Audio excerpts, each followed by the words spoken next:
Welcome to another leg at Sportscast. It's me, Andy Grant. It's me, Jordan Neild. And it's the first proper Sportscast now. You had the intro last week of what this show is going to be all about. So we're kicking it off properly today as it's Grand National weekend, Masters weekend, loads of footy, loads of boxing. So I'm excited. Yeah, buzzing, mate. I said we can't be at the Aintree today, but we're here talking about it, so yeah. It's the next best thing, really, isn't it? I know, to be honest, I've been a bit down today, because Thursday's my favourite day. Is it? I love it, yeah. Why the Thursday? I don't know, the racing's brilliant. The racing's brilliant this year, but the racing's always really good on the Thursday.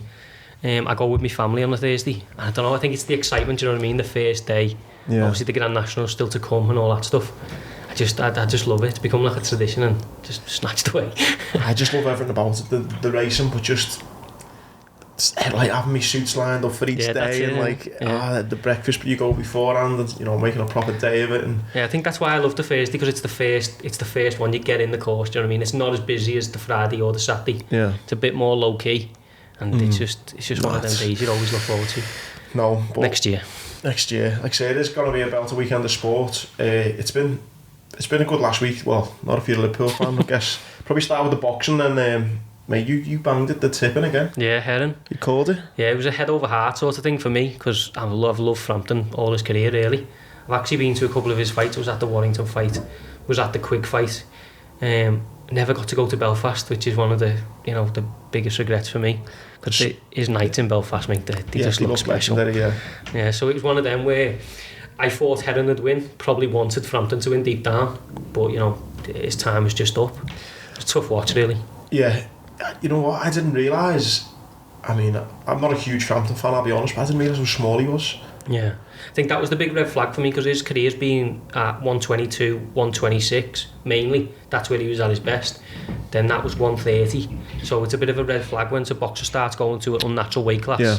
You start to think, why is he there? And you sent me that video of Herring as well, when he was sweating, taking his top off. He boils down from something really, really, like a really high weight, but his dedication's there. Obviously, he's a former Marine himself. Yeah. He's so on it. And I know he's only, I think he's a year older than Frampton. Actually, well, yeah, I thought he was a lot older, but it wasn't as much as I thought, the age difference. There's not as many miles on the clock, do you know what I mean? He's more of a...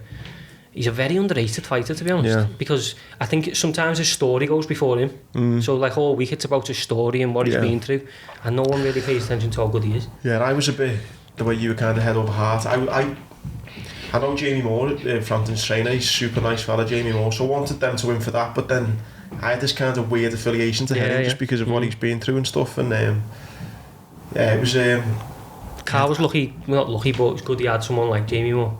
Yeah. Because obviously he threw the towel in. Carl was done. Yeah. But there's trainers in the world who would have let it go, said it's his last fight. It looked like a kind of slow-mo uppercut, I think, that caught him at first, that's the thing, but Heron's not a massive puncher. Never been down as a massive puncher. Frampton's got a decent chin. He's fought some really heavy-handed guys. And then for him to be getting hit with shots like that, that's another red flag, do you know what I mean? It's just not there anymore. But for someone like Jamie to like throw the towel in, it would have took a lot, because of their relationship, but that's his primary job. His job is the safety of Frampton, and he done that.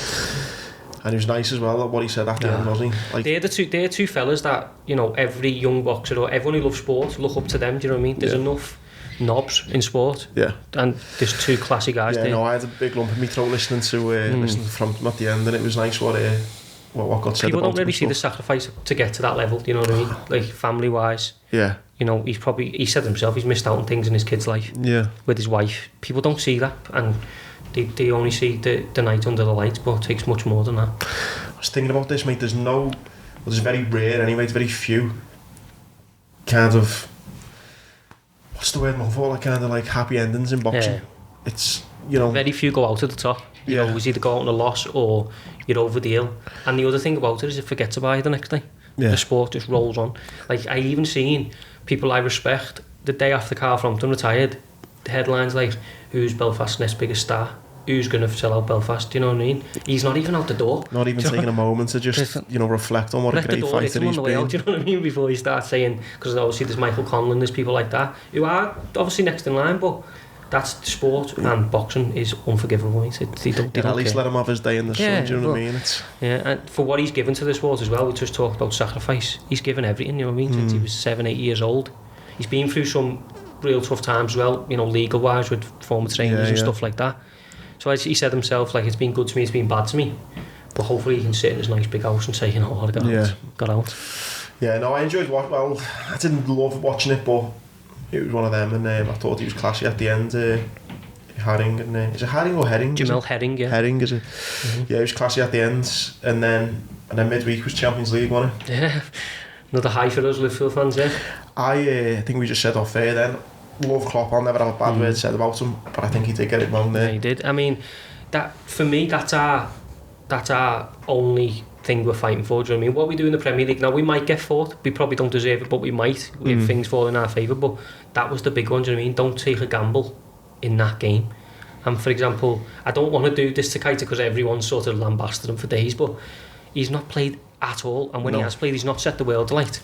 He reminds me of a classier Adam Lallana. He's someone who you look at and you go, wow, what a player, but he hasn't really done it. Flatters his deceive a lot, doesn't he? And I mean, and Thiago, you know what you're thinking, if he's, you know, people have knocked him this season, I think in my opinion wrongly, but if he's going to come to the forefront in any type of game, it's going to be the Champions League. And he won it last year. Him and Fabinho together, I think for the last 4 or 5 weeks when they've played together, you start to say, all right, they've got something them too. Do you know what I mean? They're putting the Arsenal game, perfect example, looked good. To break that up in the biggest game of the season, it sort of looks like he's tried to be a bit clever. It's not paid off. No, but I think, well, mate, I was bigging us up big time. I was saying we could go the rest of the season unbeaten if we keep Fabinho in midfield. I actually put a bet on us at -1. I was so confident going into that Madrid game, and the scary thing now is with the fans not being at Anfield, I don't feel as confident pulling back 3-1. I think we look like, body language wise, we look tired, don't we? We look sort of like,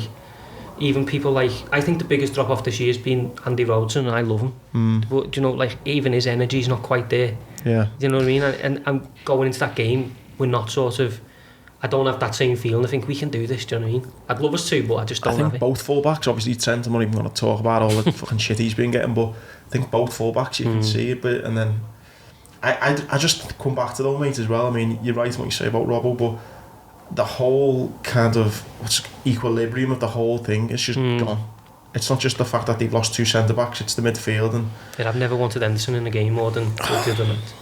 Like, because, do you know what, I was one of his biggest critics, Jordan Henderson, for probably 2011, 2014, 15, something like that. I didn't see it, but the player he is now, and the player he's growing into, you know, I'm one of them people, if I get something wrong, I'll hold my hands up and say, no problem. Oh, he's been brilliant, and he's sorely missed now when he's not in that team. It's like, it's a massive hole in it. I love Fabinho, love Thiago, but he just brings something like I don't know if aura is the right word, but he's authoritarian, isn't he? Do you know what I mean? He doesn't stop shouting, does he?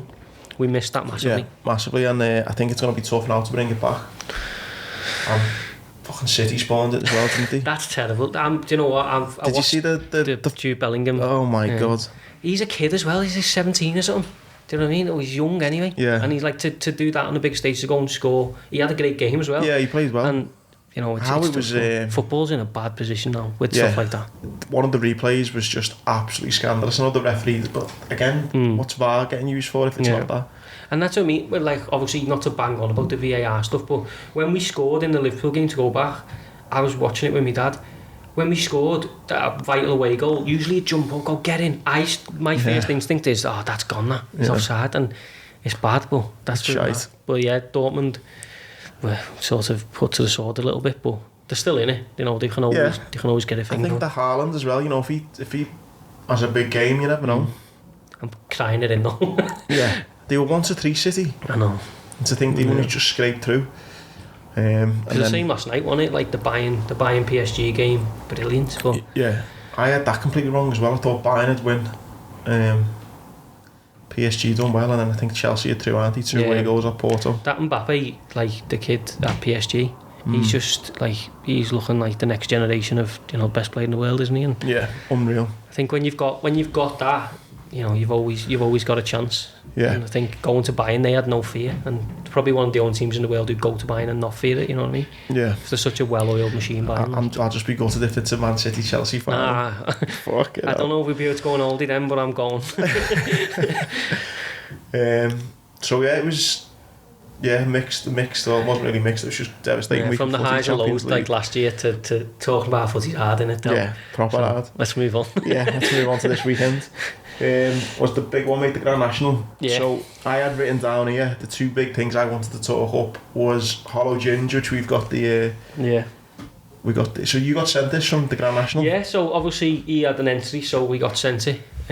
Sort of like I guess it's like commemorative, but he just missed out, so he obviously won't go this year. So explain to people how it works then. So there's 40 runners. Yeah, so they can have a maximum of 40 runners. There's God knows how many entries, maybe 100, and it just sort of gets broken down over a period of weeks and months. I think this morning was the last declaration stage of people who are genuinely going. So this morning I think he was 49. I think he missed out by about 4 in the end. So he's right on the edge, but.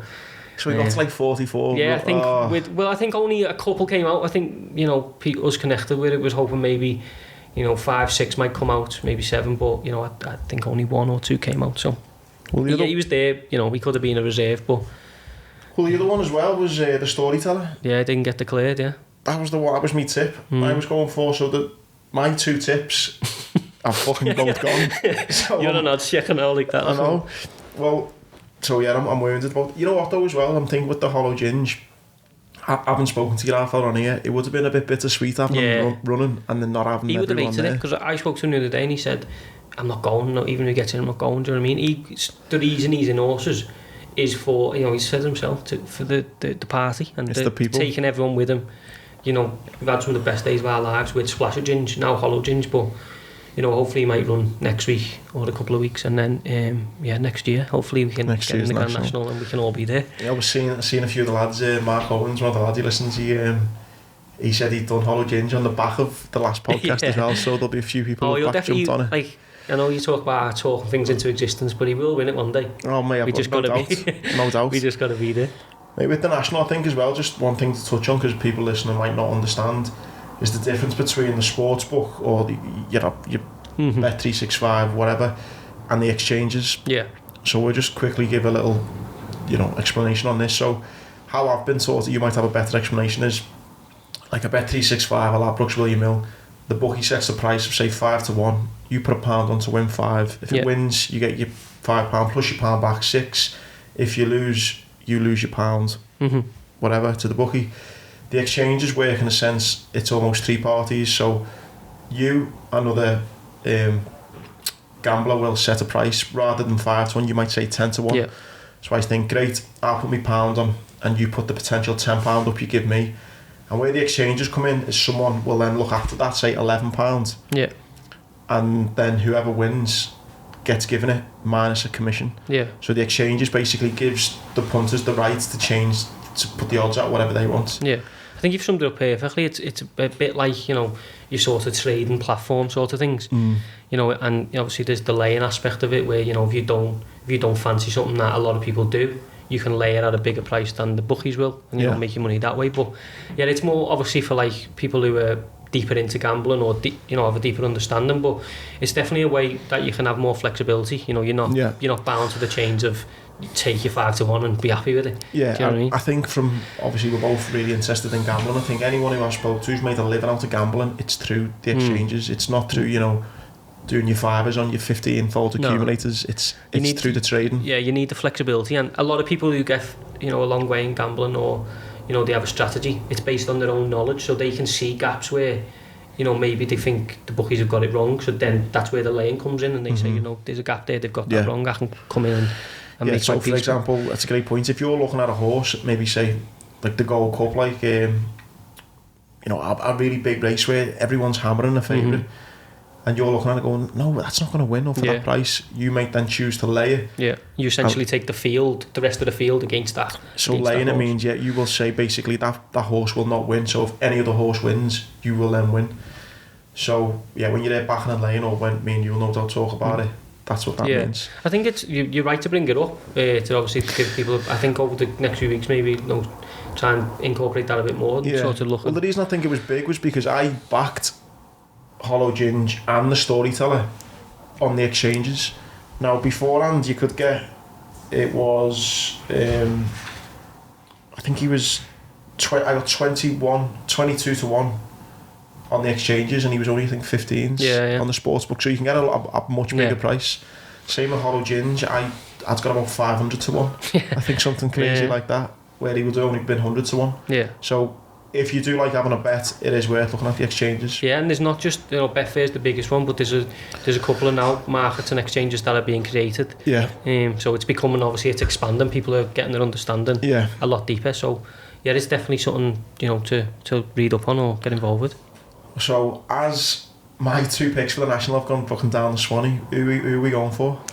Do you know what? In the Grand National, I want to make sure we've got all the right declarations, but I fancy another one that's in the same stable as Hollow Ginge and Nigel Twiston-Davies, who is my dad's favourite trainer, and he trained all my dad's horses. A horse called Ballyoptic. He's about 100 to 1, I believe, 80 to 1, 100 to 1. But he's, I've been lucky this past couple of weeks putting together the Stamp Out Suicide Aintree Festival guide, which people can get a hold of if they still want to. Yeah. Send us a message and we'll get you one for a £10 donation to Stamp Out Suicide. Yeah, I'll put the link in when this podcast goes out. I go on myself. It's brilliant, isn't it? So I've been lucky enough to I've spoke to so many people linked to it. People who work for bookmakers, Grand National winning jockey Carlowell, Willie Twiston-Davies, Derek O'Connor, people like that. And everything they've always said is look for a horse who will like the ground, like a bit of good ground. Yeah. Because a lot of the ones at the top of the market, like soft, forms on soft or heavy or, mixture of both. So I think Ballyoptic could maybe outrun his odds. He's not in the best form at the moment. 67s he is here on the... So 66 or something. Yeah, so I think he's not in the best form. He needs to maybe find a little bit of a return to form, but I think he comes second in the Scottish National on good ground. Yeah. He's ran in the Grand National before, so he's got a bit of experience. If they can maybe get him back to where he once was, I reckon he'd definitely outrun them odds of 66 to 1. But you'll probably get bigger on the day, to be honest, when the bookies get a little bit braver and throw them out to maybe 80 to 1 or something. The thing is with the National as well, anyone who will have been on a high from Cheltenham as well, a lot of the same horses that you will have been backing in Cheltenham are obviously running here as well. Yeah, a lot of what, as I said, not to go back to the guide, a lot of the things people were saying is, throughout the week, maybe look at horses who dodged Cheltenham. Come to Aintree fresh. Yeah. I think over the years that's been a sort of trend to follow. In terms of getting a couple of winners, and there is a couple of horses across all 3 days that sort of fit that. I'm going to go for, again, my little kind of, if this doesn't win, my little excuse is my 2 horses aren't even running now, but I'm going to go for Bristol to my... Yeah, that's another one of Nigel's then. Yeah, Nigel Twiston-Davies. I know Carl and Willie, both obviously close to that. They give him a good word in the guide. Said he loved the fences and stuff. So Darryl Jacob riding that. So I'm gonna go for that. But like we said before as well, very short price favourite as well, Cloth Cat. Yeah, I mean if he won, it'd be no surprise. But if I'm going into the Grand National, I've got no interest in backing a 4 to 1 shot. No, no if you chance. Do, fair play to you, and he wins, fair play to you. But Tiger Roll last couple of years have been a short price, hasn't it? Yeah, and I mean it's just not for me. Too much can go wrong. Yeah. Do you know what I mean? No, I won't be touching on that. So I think maybe, if anyone's having a look for themselves, look a bit further down, look for a horse that likes a bit of good ground. And the names are always a good one, aren't they? That's where people go, isn't it? People go for the names as well. That's one of my first memories, like the sweepstakes with family and stuff. Yeah. It's like, I got this because me jumper's purple. It's sort of, that's one of the best memories for me. Isn't it funny how you might look at something and you won't think of it, but someone will go someone will make an analogy of why that could be their horse. With this splash of ginger stuff, my dad, and I've had it as well, people back it because they got ginger hair. Oh yeah, yeah. And definitely red, there'll be loads of reds who'll back that, no doubt. But yeah, it looks set to be a great race. Obviously it's going to be weird without the no fans, but last year we had a virtual one, so we've made one step. It's going to be better than the virtual, isn't it? So what else for this week, mate? I've not really looked at the Friday. Have you? Obviously this will be going off Friday morning. Yeah, so obviously if we just pick up on the Friday, it's actually a good day's racing. It's obviously usually ladies' day. I've got to be honest, a lot of these tips have been given to me doing the guide. Yeah. Speaking to people who are a lot more knowledgeable than I am. So yeah, there's a couple. I mean, in the 220s, a horse that I think a lot of people have sort of maybe overlooked because there's a couple of short price favourites at the top. But there's a runner called Do Your Job for Michael Scudamore and Brendan Powell. I think he's about 22 to 1. If you can get maybe nice big price, lads. Yeah, maybe you can get 3 places with your bookmaker. Might be a good each way shout. I'll be looking at that. You like the big price ones, yeah? I don't normally, to be honest. Yeah. I don't normally, but yeah, I obviously know your knowledge, so I throw them in a couple of lucky 15s. The racing's really good, to be honest. You know, in the 250, Chantry House, who won at Cheltenham, Fiddler on the Roof ran really well at Cheltenham, Shamblues ran brilliant all year. So yeah, the racing's really high quality, and you know, Chantry House in that 250 should probably win if Cheltenham hasn't took too much of a hit of it. But you know, again, 11-8 with a horse coming back from Cheltenham, you know, maybe not for me. You know, I'm probably look a bit further down. You look at Fiddler on the Roof's form, 2-1, 2-2, 2-2. Looks like constantly the bridesmaid, but yeah, you know, for 6-1, maybe, you know, look at that each way as well. You just got to be careful that, because you don't know what Cheltenham's took out of these horses. Yeah.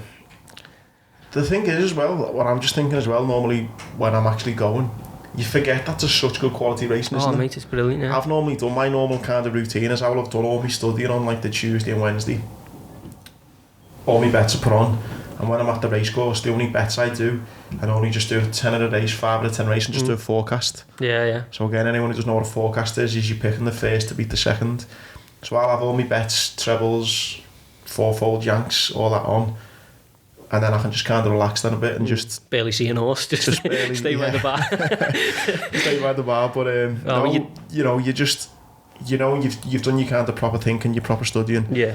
And the forecast on the day, you know, once you've had a couple of beers as well, your thinking's a bit skewed. Yeah, you get brave, don't you? It might just be a little bit of a forecast, you know, you're there and you might see a name and you think, I've already done my main bets, I'm just going to do, you know, a 5 at twist or... I think this year probably appreciate the racing a bit more, because obviously we can't be there, so you look at it and you massively, think, you know, there's some really good horses. But yeah, I think it's a year where, you know, you might get a couple of maybe big priced winners because of the Cheltenham effect.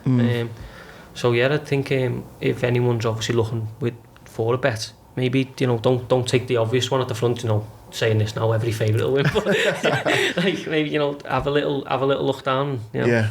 There's another one as well that we was given in the guide. You know, I keep banging on about this guide. It is brilliant if anyone wants to make a donation. It's £10 donation, isn't it? Again, it's going to Stamping Out Suicide. Yeah, every penny goes to Stamp Out Suicide, so it's obviously supporting a great cause. They do a great job, but you know, there was a lot of knowledgeable people within that guide. Another one that got tipped up is in the 325. I don't want to give away all the tips, but Itchy Feet, he's 20-1 as well. I mean, you're not getting many places in a small field, but yeah, he's another one at 20-1 where people were keen on. So you know, the guide is definitely giving you a little bit of value for money. Well, all my bets today I've done from the guide, so again you can pick them up still for your Friday and Saturday races. So definitely go and check out. Again, you're supporting a great cause, and all my bets today I've been from reading through that this morning and last night. So yeah, get on it. I think the big race, sort of the one that people enjoy watching on the Friday, the Topham, which is over like the Grand National fences, that's always a good race to have a little bet in, because you obviously got a big field. I think you've got, I don't know, 20 odd runners, 25, 26 runners this year, so you know, you get your places, you get a run around for your money. So I think that's definitely a race to have a look at and have a bet on. And I think one for me in that, I was given this morning by a good friend of ours, Pistol Pete. Pistol Pete. Yeah, he's a bit of a cowboy. No, I'm only kidding. He's Puerto Rico, 25-1. There's a horse called Pistol Pete, isn't there? Yeah, I think there was. Yeah, sure there is. Oh yeah, Puerto Rico, 25-1. He thinks he's unearthed a little bit of a gem there. So really, everyone kindly takes the 25-1. There's a few big prices you can name there, mate. These come in, mate. Everyone will be wanting every week. I'll get fucked off. It'll be like just till you get to Jordan's tips. Well, no. Obviously, these are just tips for fun. But if we can all make a few quid on the Grand National, that's what we're here for. Yeah. So as well as the Grand National, big weekend of footy as well. When I was looking, I didn't realise the fixtures are all kind of, you know, piled up towards the top four. You got West Ham, Leicester, Spurs, United, Liverpool, Villa.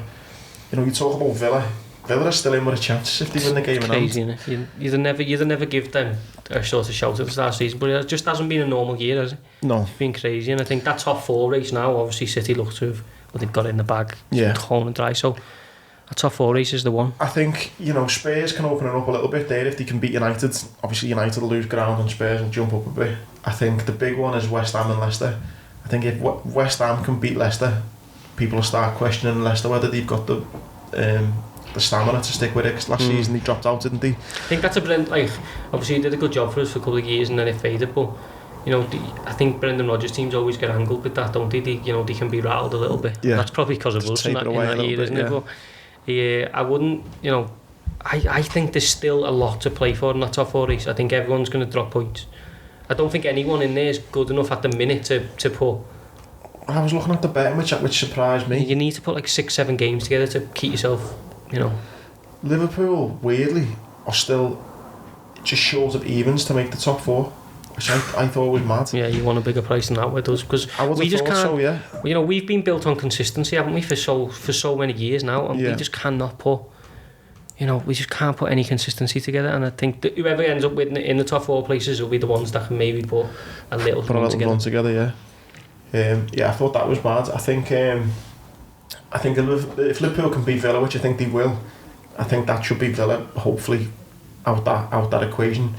Everton are playing on the Monday night against... Who's it against? Brighton. I think they should win, which again means they're still right up there with it. But I think the big one for me is Spurs United, how that plays out. Yeah. If United can beat Spurs, obviously that'll be them a little bit further afield at the top 4.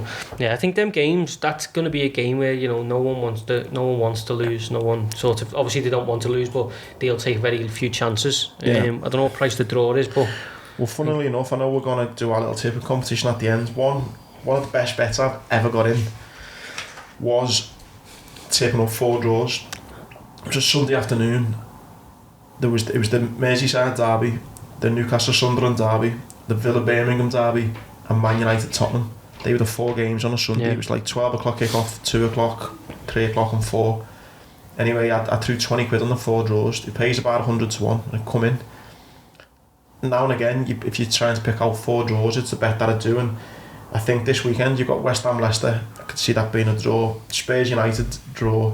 Burnley Newcastle, bit of a relegation fight, draw. And you've got the El Clasico, Barca Real. Yeah. Draw. I had a quick look before those 4 draws, 120 to 1. I wouldn't put anyone off it, because especially now at this point of the season, people are so scared of dropping points. It's a lot of the time it's a damage limitation, isn't it?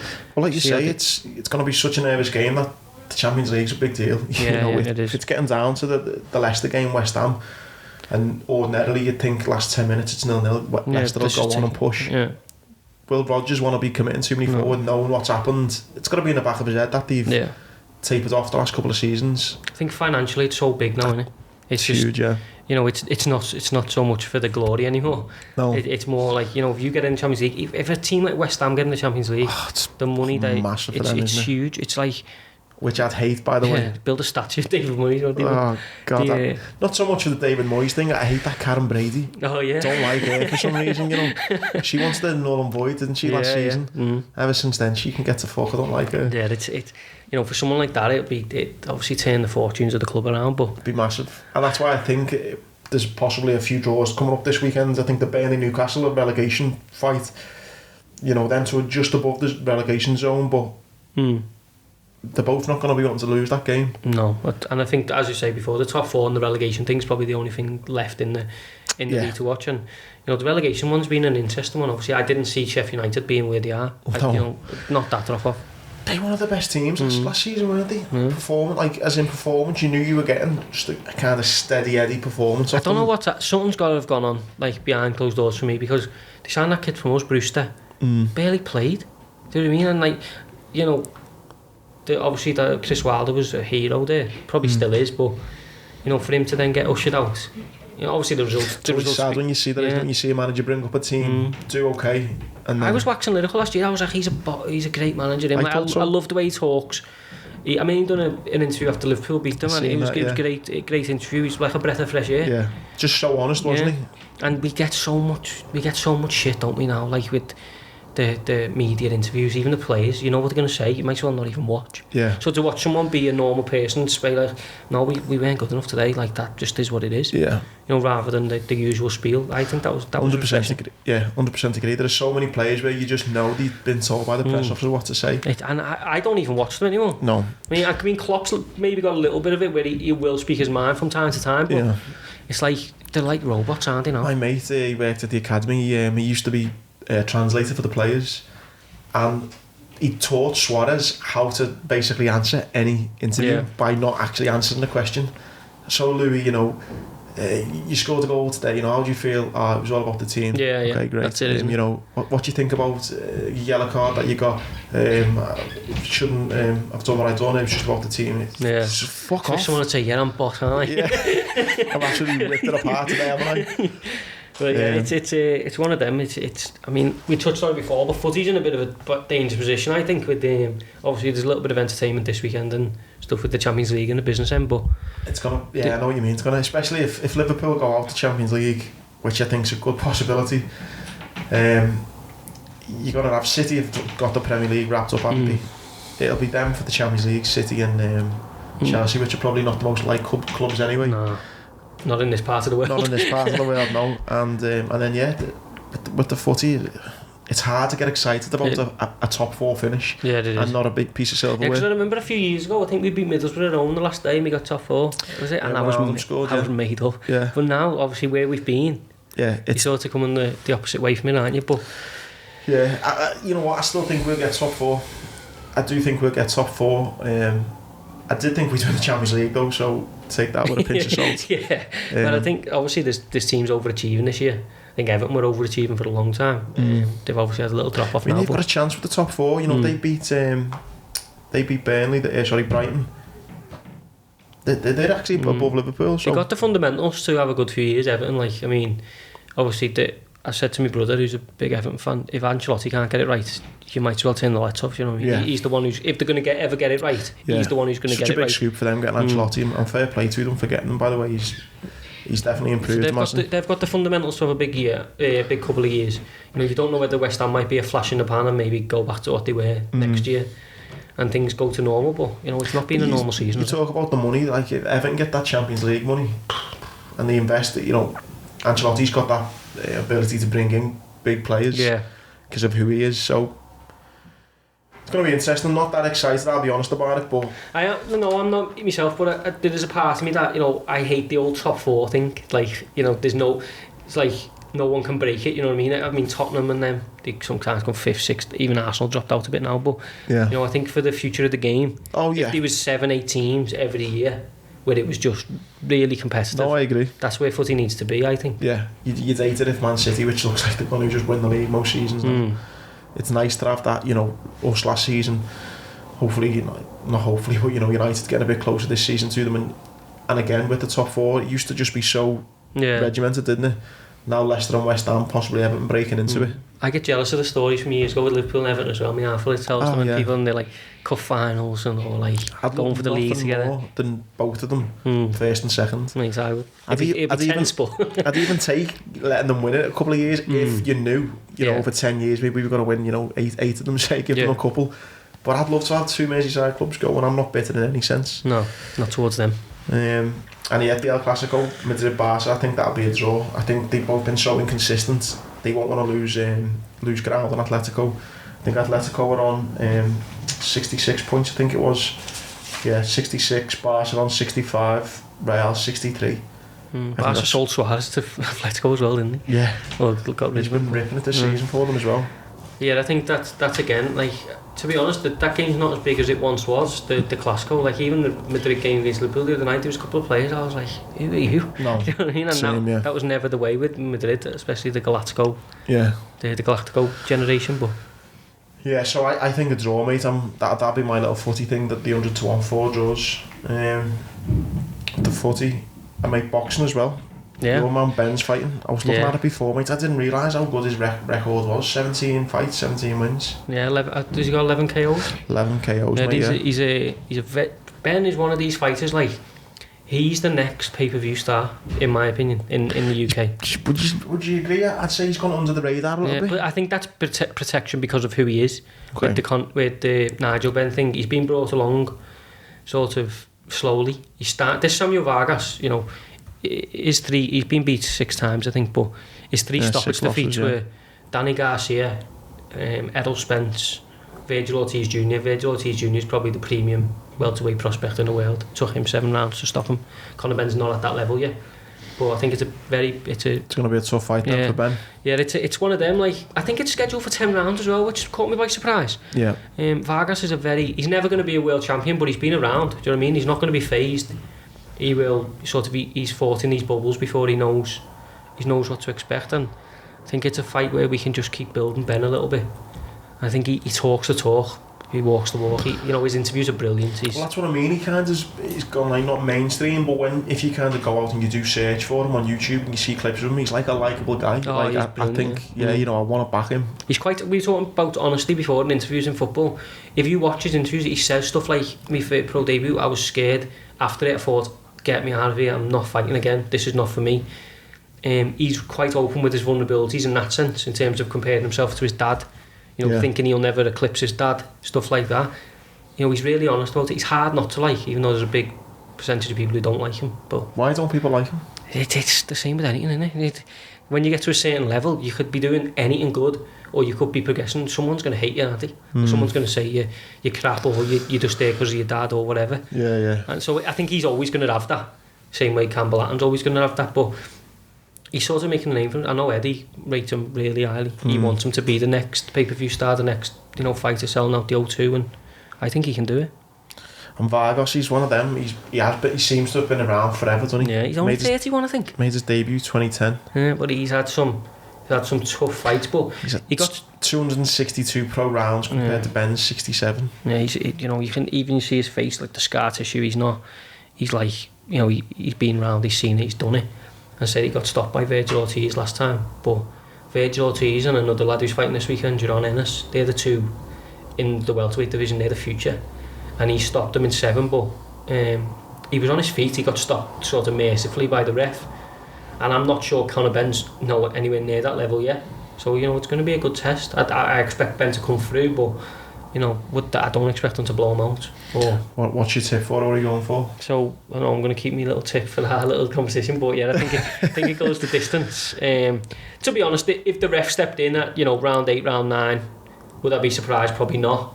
But I think it's a fight where Ben's going to learn a lot. He's going to get, sometimes against Formella, who he fought last time, he was a fringe level guy as well, fringe world level guy. But he didn't have nothing to come back with. He took the shots, but didn't have anything to fire back at Ben. Vargas will. He put Amir Khan over a couple of years ago. He fires back, so I think. Yeah, no. When I was looking at this in prep for today, I'm excited about it. He's a fighter for me that over the next 12-18 months, you'll see. I think he's already got a lot of big sponsorships with the likes of Reebok, and Beats by Dre took him announced yesterday that they've signed him up. Oh really? Yeah. So there's big brands now getting behind him. Yeah. He's what I think over the next. As I say, when people you start seeing that that kind of momentum building and stuff, that's when something special. Yeah, I think people get behind it. I think once the fans come back in, he'll be selling out the O2 in no time. But going back to fighting, he's not the finished article. There's plenty of holes in his game. He's still developing, but that's what we want. We need characters in boxing. We need characters in sport. I have this conversation all the time. You can be as good as you want, but if you're dull as dishwater, no one cares. Yeah, not that he's dull or anything like that. But one thing that and hopefully get him on the podcast at some point is I think Callum Smith. He's like so quiet, isn't he? Sometimes I feel like, oh man, he like just again. I met him a few times. Like really nice lad. You kind of sometimes. Well, I just as a fight fan want him to kind of just start giving people shit. Yeah, you do. I mean, do you know what I mean?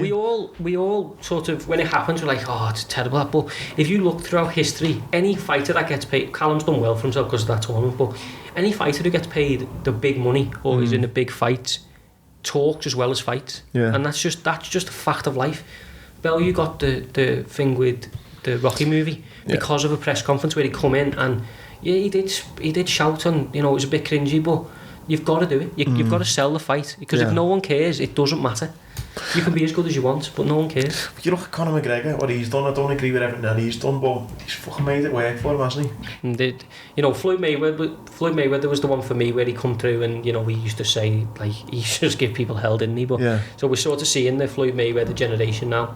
You've got the likes of Ryan Garcia and stuff like that. They can all talk, but there's some fighters who are supremely talented, but they'll never get anywhere, or they'll never take a big opportunity or get given a big opportunity because they just can't sell it. To be fair, Canelo's not really gobbling off much, has he? No, but he's sort of been like, he lost to Mayweather, didn't he, when he was like 23, and since then that sort of threw him onto the limelight, and he's sort of become everyone's favourite fighter, apart from when he got busted for drugs. But that's another story. But yeah, he's another one, because he doesn't really speak in English that much. You know, he might be the exception, but if you think of fighters in the UK, it's always the rivalries that we get involved with. Froch Groves, you know, went mental because of the rivalry. There was a little one with Callum Smith and Rocky Fielding, wasn't there? Yeah, and Liverpool got right behind. I was there that night myself. I was there, yeah. Everyone loved it. You know, sticking to Liverpool, Tony Dodson and Paul Smith fought. Yeah, they did one of their fights. They did the same. They were mates, but they just give it a bit. You know, you have to get on board that it's the entertainment business. Yeah, you know. Yeah, because if Conor Benn comes through then and starts to be a bit of a fan's favourite. Right, then you're giving your tip at the end. What was the UFC? Anything of note? Yeah, it should have been Darren Till, shouldn't it? So, you know, we've against Marvin Vettori, which would have put... He's been having a bit of back and forth, hasn't he, on Instagram over it? Yeah, but, you know, if he won that, he was in line to fight the champion, Adesanya, who's just gone up to light heavyweight and come back down. That's a super fight. Till Adesanya, because talking about selling a fight. Them two of the biggest characters in sport, never mind UFC or MMA. So yeah, there's Marvin Vettori. Kevin Holland's jumped in. Have you ever seen Kevin Holland? No. He's crazy. I don't know if you want to get a YouTube thing about it. Takes it. So he just talks throughout the whole fight. So he'll be talking to like what's his name? Kevin Holland. Maybe put like Kevin Holland trash talk or something. So throughout the whole fight, he just talks to people or his opponents. No, I've not heard of this. Mate, it's he was talking. Khabib was ringside his last fight. His last fight was like 3 weeks ago. Yeah, that made the top one. Yeah, so he says to his opponent, like, get off me, stop hitting me. He's an absolute character, but yeah, he stepped in on a couple of days' notice. I think his last fight was like 2 weeks ago. He's fighting what, this Saturday? Marvin Vettori, yeah, he's just jumped in. I think last year he was the most active fighter. I think he had 5 or 6 fights last year. So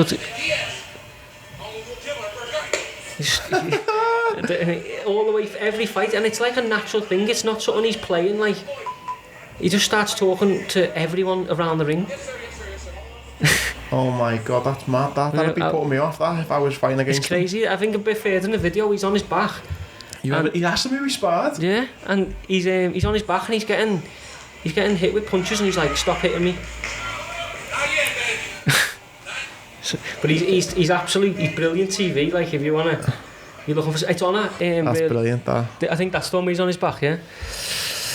Yeah. And it's on at 8 PM UK time this week, because obviously they were trying to sort of cater to Darren Till's fan base, so it's on. Right. It's on at a friendly time for the UK fan base, so, you know, I'd really recommend watching him. He's a great... I'm just going to go YouTube a load one of him this afternoon. Yeah, he's absolute comedy, but...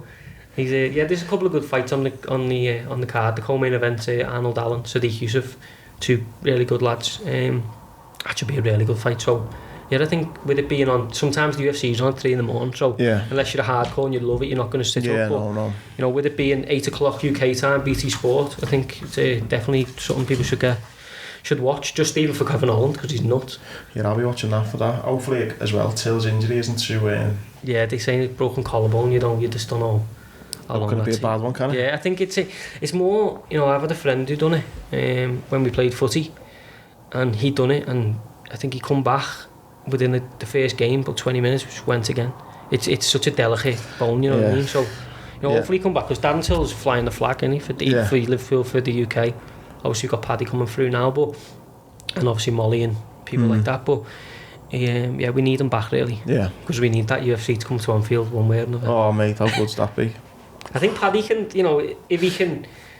You know, how much you reckon it's hold he put it in Anfield? I don't know, mate. What is Anfield now? 60 odd? 66 or something? Maybe less. Maybe just short of 60, I think. So they do north for 45, like 45,000. Do you reckon he'd get 45 yet? That's what I say, depending on how he gets on. Because as we've said, the UFC is a different ball game. It's you know, there's a massive talent pool. But if he can put a few wins together and look good doing it, you know, I'm looking forward to his post-fight interviews. The UFC's not like other sports as well. The fans travel for anything. Like if you go to any UFC event, there's people from South America, just because like UFC is a global thing. It globetrots. It's like the Harlem Globetrotters, do you know what I mean? It goes everywhere. So people follow. Yeah, I agree with you on that. Yeah, listen, fingers crossed, mate. I'd love Alan Till or Paddy to be in the at Anfield. I'd be fucking there, definitely. Mate, one thing I'm not massive on, I will admit, before I give out any tips on this, is the golf, the Masters. I do watch it on Sunday just because it's the last day. As in me, like £11.5 million. Yeah, it's crazy. It's winning crazy money, but golf is a sport I'd be getting my daughter to get into. Yeah, like, golf and tennis. You just follow the sun, don't you? Yeah. No, I think, you know, I'm not massive. You know, I don't sit and watch golf every week, but I'm there for all the majors. I love it. You know, I've got friends who are really deep into it and love it. So, you know, they're always feeding me a bit of information for the majors. And I think golf's one of them things, because it's over the couple of days. You sort of put your bet on, and if you get through the first, you know, get through the cut and stuff, you can sort of, it's a long-term bet, isn't it? You can enjoy it, but yeah, as I say, I don't watch it every week, but I'll definitely be tuning into the Masters. I think Lee Westwood's one of those people, my mate's like, I always just do him. I think you said that as well, don't you? Yeah, and Tom, I go off a cliff with Tommy Fleetwood all the time, because I just like him, do you know what I mean?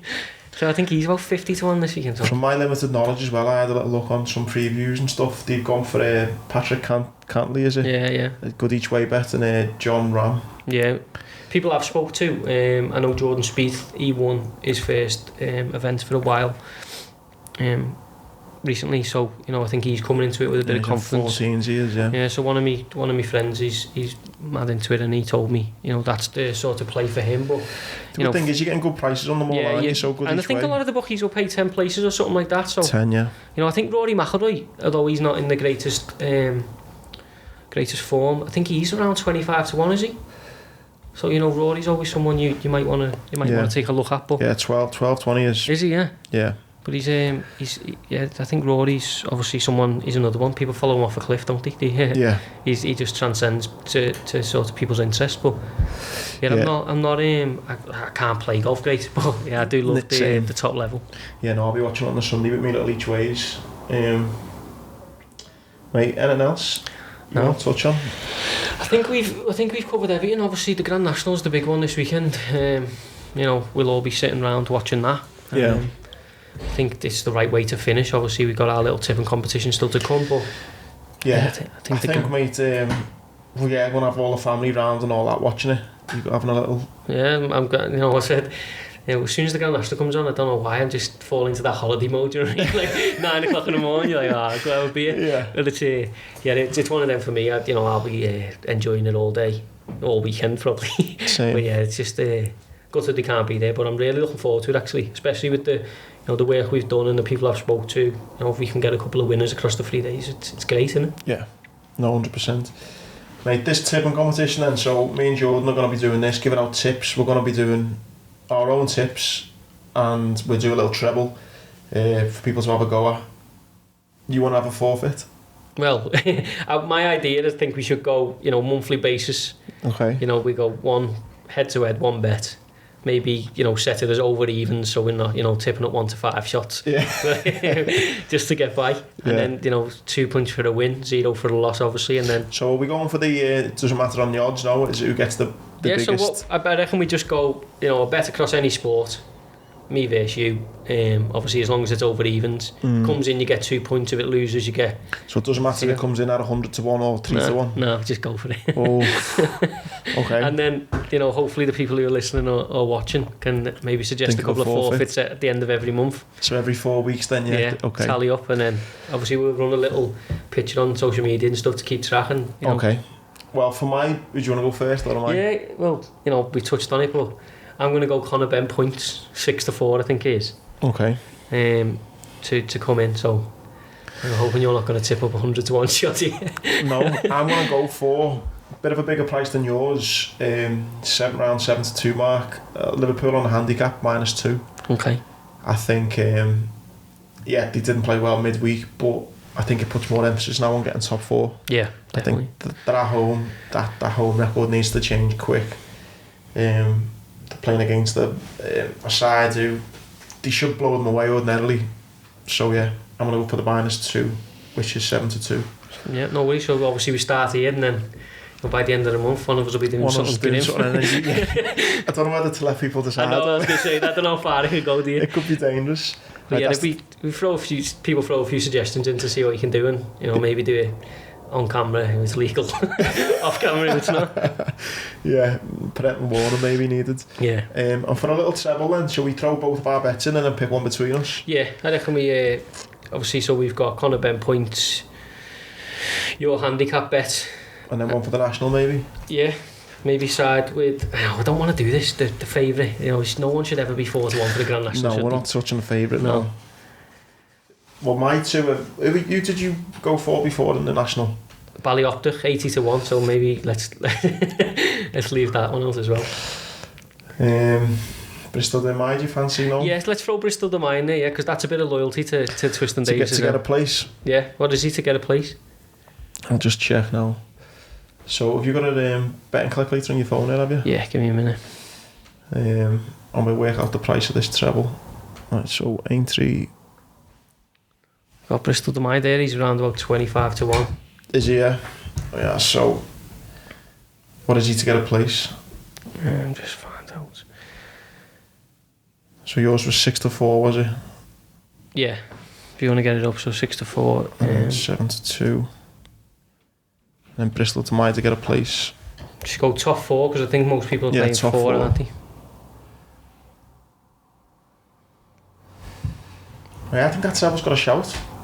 Hopefully that'll be a great start, wouldn't it? To the, imagine that. Everyone look. These know what they're doing.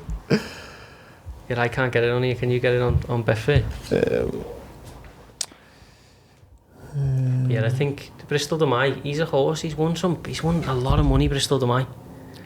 Yeah, well, that's what drew me to the Storyteller. Can't believe he's not racing in that.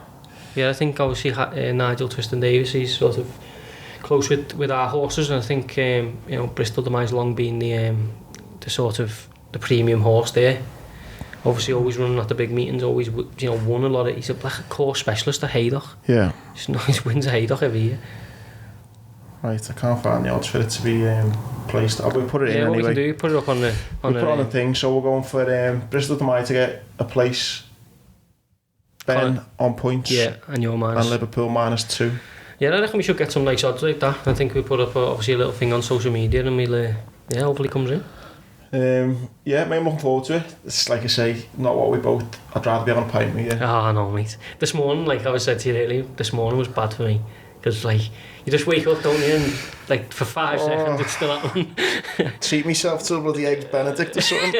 Yeah, sit in your house, go for it. Oh, nah, mate, next year. But listen, hopefully you've enjoyed the little preview that we've given the weekend of sport. Hopefully our tips come in, and yeah, first of many legged sportscasts. So any suggestions, then keep them coming to us. And yeah, you'll be listening to this Friday on your way to work, knowing that there's loads of sport to look forward to. Yeah, perfect. I mean, obviously the next couple of months is mad for sport. Everything's sort of taking off again, and hopefully we're getting fans back in. Yeah.